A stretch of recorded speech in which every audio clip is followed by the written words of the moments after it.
Hey guys, Chef JoJo here with ECO, bringing you another episode of Shift Drink. And tonight we're going to talk about the next generation of cooks and culinary students. Are they ready to accept the torch that we need to pass on, or are they our job security? And as usual, we're going to talk about this topic over a drink.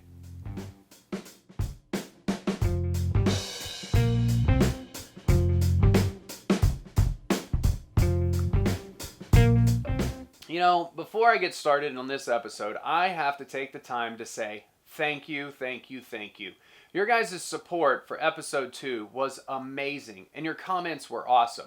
And if you haven't had a chance, please go ahead and subscribe below or hit that like button. We'd greatly appreciate it. Your comments were awesome. And I've got some comments that I want to go over that I thought just to the T described what maybe a couple of things I might have left out.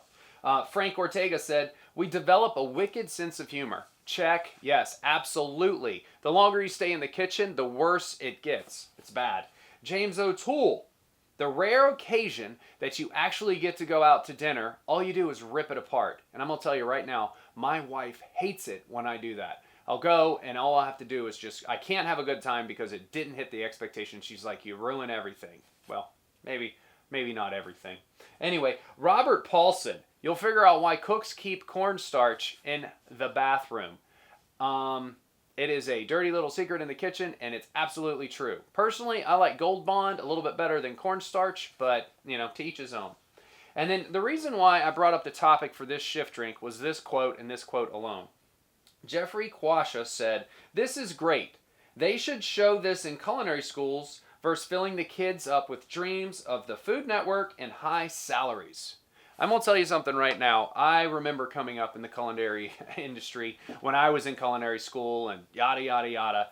But man, all I wanted to do was be the best chef that I could be. But it was a completely different era back then. I mean, chefs did not demand, or there was only like a couple of guys on TV. The Food Network was just falling on its face. Emerald hadn't started screaming "bam" yet. I mean, it was just a different era. And nowadays, with this whole society of Top Chef and competitions and Chopped and, you name it, it's happening. And everybody is in the draw to get to that next level. And for me, I think it's interesting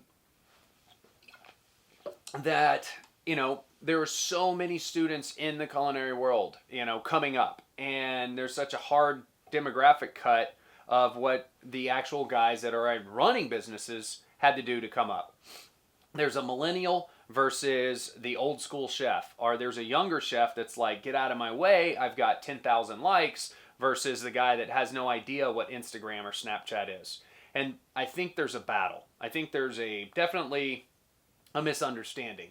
So what I wanted to talk about tonight is my interpretation of where we're at on this, because let me tell you something. I have interviewed an enormous amount of culinary students and young cooks in my day, and it's kind of scary. I mean, I sit there and I'm like, oh my God, are you really trying to get a job here, or are you just trying to get your ass thrown out of this interview? First things first, why don't we talk about a couple of things you should do during an interview? Like, clue yourself in right now. Sit down. If you just started cooking, I want you to get a notepad out and a pencil and write this down. Okay, you should be honest about what you've done in the past in kitchens. Whoa, let me back that up. You should never overstate what you're good at. So you should be positive. You should be like, "Yeah, I really want to work here. This looks like a great place for me." Hell, you should even know why you're applying or where you're applying. I've asked so many people, "Hey, why are you doing this job?" Like, why do you want to work here with us? And they have no idea. They're like, "I need a job?" Well, you know what? That's why we're having a job fair. That's why this is job interview. That's why I called you back. Yeah, you need a job. I want to hire somebody. But right now, all you're doing is making me want to not hire you. How about you say, "I really think what you guys are doing here, insert name of restaurant that you researched, is really awesome, and I want to be a part of it. I really like your stance on this. I really think that high volume is going to be good for me. I think that slow food movement is going to be good for me," or farm to fork, or whatever the chef or the establishment that you're applying to is what you are interested in, and it's going to be good for you. Have a plan. How many of you guys that I've talked to during the job interview have no idea what you're going to do? And you're spending like 60 grand on a degree and you don't know what you want to do with it? That seems illogical and frustrating. How about don't tell me that your family loves your cooking? Okay? But I'm going to digress a little bit. This is what you should do. Be positive, be upfront, don't overstate what you're going to do, because I promise you right now, you cannot fake it till you make it in the kitchen. As soon as you get on that grill, if you've never worked a grill, I'm going to know, or the chef's going to know, we're all going to know. If you've never been a banquet chef and you get 25 BEOs and you're in the weeds because you don't know what direction is up, we're going to see that immediately. So don't lie about your past experiences. Be honest. You know, it's going to get you a long way. One of my favorite stories is culinary guy sits down in front of me. He's like, I've never worked in a kitchen before, ever. I have no idea what I'm doing here. He goes, but I promise you that this is something that has always been a passion of mine. You stand me next to anybody, I'm going to outwork them. You tell me how to do something twice, you won't have to show me again. I promise you, if you take a chance on me, I won't let you down. Hired. You know, take some notes. Be positive. Be energetic. Be not a sack of potatoes in front of me while I'm asking you questions of why I want to pay you. Because remember, you're handling money. I remember the days when I would punch out to learn how to do something. And those days are gone. So I think now that I'm getting to the fact that those days are gone and we have people coming up in the industry that don't know what they want to do, are very focused. Now listen, there's always exceptions to the rules, always. There's guys out there that know their path, they know what chefs they want to work for, and they're very methodical about doing it. And I've interviewed a lot of those guys as well, and they're awesome to have in your kitchen as they come through. They're not going to stay long. They're going to get what they need to get. They're going to grow, and they're going to move on.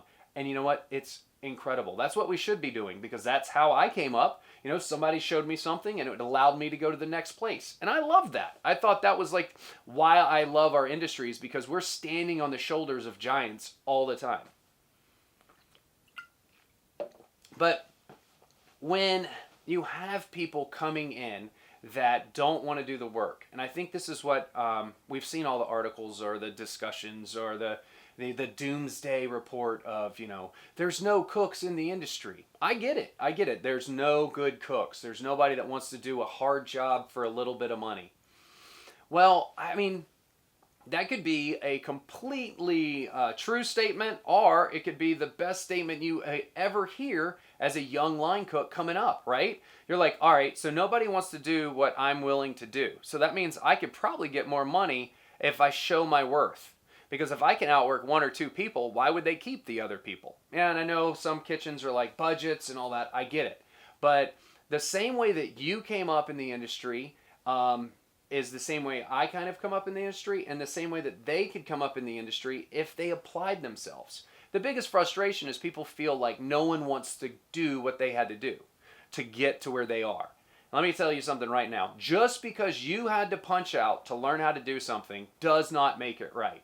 You know, there was a great comment on the 20 things where a guy said, this version of a chef, the 20 things, really needs to change. And I'm the first to agree with that. You know, what binds us together may not be right, but there's a group of people that might not want to do any of those things to get to where we are. So if that's the case, they don't want to get there, they don't want to do the work, where does that leave us? Well, it leaves us in a divide. We've got young millennials and old school thought combating it out. And I'm thinking, okay, where does that put me? As a young line cook coming up, I would love it because I knew I could climb the ladder faster because I would do what it takes to get to the top. So write that down if you're just starting out. For the old guys like myself that have been doing this a while, you know, what's going to drive them to want to stay and work with you? You got to engage with them in a way that they don't, that they feel rewarded. Now, nothing is handed out in the kitchen because no one really cares about your problems. All they want to do is have a good meal and good service. So if you're upset, it doesn't really matter. And I think that's the toughest thing for people to get through, is that the only thing that matters is the last plate, the last service. And all else is basically graded on that. For me, if you can get the younger generation to connect with you, you might be a lot better off because we do need this next generation to take the torch. Now, for those people that don't want to take the torch, you have nothing, you're like, listen, I'm not going to do the work. You know what? Sounds good to me. I know that I can't keep doing what I'm doing for the next 20, 25 years. And I also know that my retirement plan is really crappy. Like, I don't have one. I'm going to keep working until I'm in the ground, until I'm dead, because that's usually what chefs do. So if there's nobody out there that's going to take that line cook job, guess what? When I'm not able to run the entire place or do that, I'll be more than happy to show up and work that line for 6 to 8 hours. And hell, I wish I could do that right now. But no, I've got too much responsibility. But, you know, I've talked to a couple of guys that I work with, and they're like, you know what I'm going to do when I'm all said and done? I'm going to go work the breakfast shift at Denny's.